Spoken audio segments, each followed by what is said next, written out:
오빠, 우리 결혼하면 아이는 몇 낳을까? 아들 하나, 딸 하나 낳고, 셋째는 입양이 어떨까? 연애할 때 이렇게 대화를 주고 받았어요. 그래서 저는 지금의 남편, 네, 그때 너무 근사해 보였거든요. 그래서 나중에 결혼하고 나서 지금도 그 생각이 유효하냐 물어봤더니 기억나지 않는다고. 정말 충격적이었습니다. 아니, 나를 그렇게 꼬시고 싶었던 거야? 아, 정말. 거짓말하면 어떡해. 네, 그래서 전 사실 이 입양에 관련해서 한 구석에 좀 마음에 뭐라 해야 될까? 부담감? 이런 게 좀 있어요. 그리고 예전에 TV에서 봤었는데 어떤 교회는 다 입양을 가정마다 해라. 진짜 그런 교회가 있더라고요. 그래서 그랬는데 어찌어찌 하여 네, 저희 집에 강아지가 셋째로 입양이 된 셈이 되었습니다. 네, 원래는 분양을 받고 싶었는데 행복아 미안. 네, 우리 아들이 그러더라고요. 분양 말고 유기견 입양이 어떠냐. 네, 그래서 못다한 꿈이 이렇게 이루어진 셈인데요. 네, 오늘 제가 소개해드릴 책은 모두의 입양입니다. 네, 저자 이설아 님이신데요.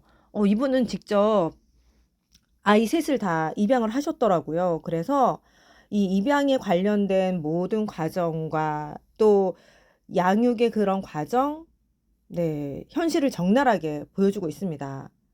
이 책은 사실 저희가 딸이 넷인데 원 가정에서 네, 제가 둘째고 막내인 넷째가 이 책을 읽어보라며 그래서 제가 사실 그랬어요. 근데 나 이 책 읽고 입양을 결심하면 어떡해.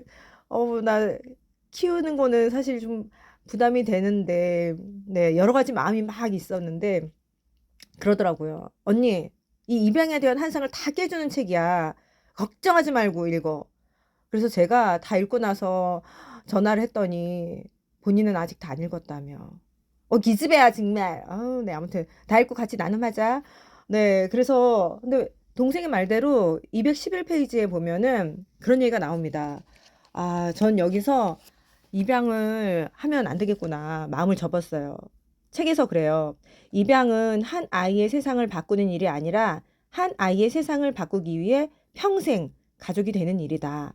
평생이라는 단어와 상실이라는 단어가 부담스럽다면 입양은 당신에게 좋은 선택이 아니다. 네. 그래서 저는, 아, 평생이구나. 상실보다 저는 평생에 더 마음의 부담감이 가더라고요. 우리 아들, 딸은 저는 이렇게 생각을 하거든요. 밥벌이 하면, 고등학교 졸업해서 밥벌이를 하든, 대학을 나와서 밥벌이를 하든, 그러면 두 발로 자립을 한 거기 때문에 이제 너의 인생은 네, 또 제가 예수님을 믿기 때문에 하나님과 너와 둘이서 평생 걸어가는 거지 엄마가 거기서 이래라 저래라 하는 건 아니다. 독립이다. 그래서 저는 요런 마인드였는데 와 이거 평생 가게 되면은 이게 굉장히 부담감이 크더라고요. 네. 그런 게 좀 마음에 남았었고요. 그래서 포기를 하게 되었고요. 그런가 하면 이 책을 읽다가 책에 그런 얘기가 나와요. 67페이지에 그 모든 감정은 옳다. 긍정적인 감정, 사랑하는 감정, 행복한 감정 이런 것만 옳은 것이 아니라 슬프고 우리가 화나고 이런 감정들 좀 부정적이라고 생각하는 것은 틀렸다고 하는 경향이 좀 있잖아요. 그건 잘못됐다라는 거죠. 그래서 요 구절을 읽을 때 데이터는 어떻게 인생의 무기가 되는가? 그 저자한테 요 부분을 읽어봐라. 모두의 입양을 읽어봐라. 얘기하고 싶었어요. 너무 지나칠 정도로 행복에 집착하는 경향이 보였기 때문에 네. 어떤 부분에서 제가 그렇게 느꼈는지 궁금하다면 네. 요 부분도 유튜브에 있으니까 보시면 좋을 것 같아요. 네. 그래서 어떻게 입양의 환상을 깼느냐는 앞쪽에 주로 많이 나와 있는데 예를 들자면 이런 거죠. 정말 대단한 거잖아요. 어쨌든 자기의 시간과 에너지를 아이를 위해서 그만큼 투자를 한다라는 것. 그런데 저자가 초반부터 그런 얘기를 합니다. 다 사람들이 자기 보고 대단하다 하는데 그냥 커밍아웃 했다는 거죠. 나 사실 죽을 만큼 힘들다. 괴롭다. 애 키우는 게 이렇게 힘든지 몰랐다. 네. 정말 그 솔직한 표현. 네. 입양이 아니더라도 보통의 부모들은 그러죠. 네, 내 자식이니까 키운다. 성격 좋은 우리 엄마도 애는 절대 혼자 못 키운다. 그렇게 얘기하셨는데, 거기다가 우리는 살아가면서 사랑도 받지만 상처도 받잖아요. 그래서 이게 내 안에 먼저가 치유가 되지 않는다면, 내가 이렇게 입양한 아이가 나의 사랑을 거절해? 거절할 수 있죠. 걔도 자유의지를 가졌으니까. 그런데 그때 분노가 확 치밀어 오르면 어린 시절의 자신의 상처가 확, 뭐라 해야 될까요?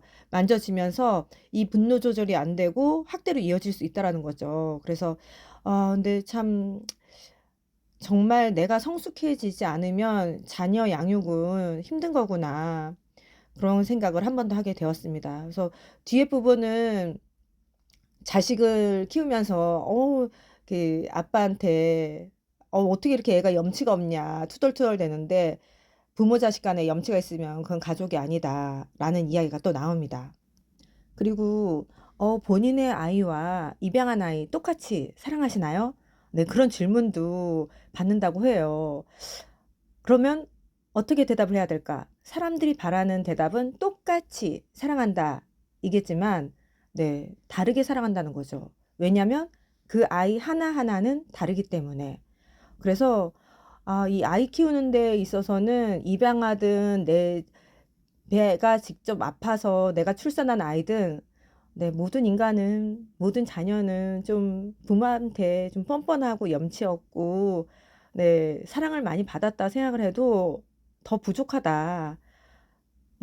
나는 다르니까 다르게 사랑해 주길 바라는 이 니즈는 동일하지 않을까? 육아와 똑같다라는 생각을 하게 되었습니다. 그리고 예전에 제가 NGO에서 일했었던 적이 있었는데, 거기서는 미혼모를 지원하는 영역이 있었거든요. 그래서 사실 모두의 입양에서 그러면은 생모 낳아준 엄마가 있을 것이고 낳아준 아빠도 있을 것이고 입양한 부모도 있고 그리고 또 입양된 아이도 있을 텐데, 저는 사실 이 생모 입장은 좀 제외를 시켰던 것 같아요. 그런데 여기서, 네, 그 부분도 만져주고 있는데, 아, 사실 이 책을 읽으면서 제가 몇 번 눈물을 찔끔거렸어요. 그래서 이거 뭐지? 내가 입양한가? 아니면 내가 입양 부모도 아닌데 왜 이러지? 네, 어쨌든, 네, 저도 모르게 제 안에 상처가 있나? 그런가 봐요. 네, 아무튼. 그래서 모두 함께 행복해져야 된다. 연대를 강조하면서 이 책은 마무리가 되고 있습니다. 그러면서 전 한편으로 이 생각도 들었어요. 어, 믿으시는 분들은 다 아시겠지만 사실 우리도 하나님의 자녀로 입양이 된 셈이잖아요. 네. 그렇게 본다면 다시 한번 또 입양을 생각해 보게 되는, 네, 그런, 네, 생각을 해보게 됩니다. 참 쉽지 않네요. 네. 지금까지 생각비행 출판사에서 나온 모두의 입양이었습니다. 책이 궁금할 땐 클럽으로 오세요. 조이북 클럽.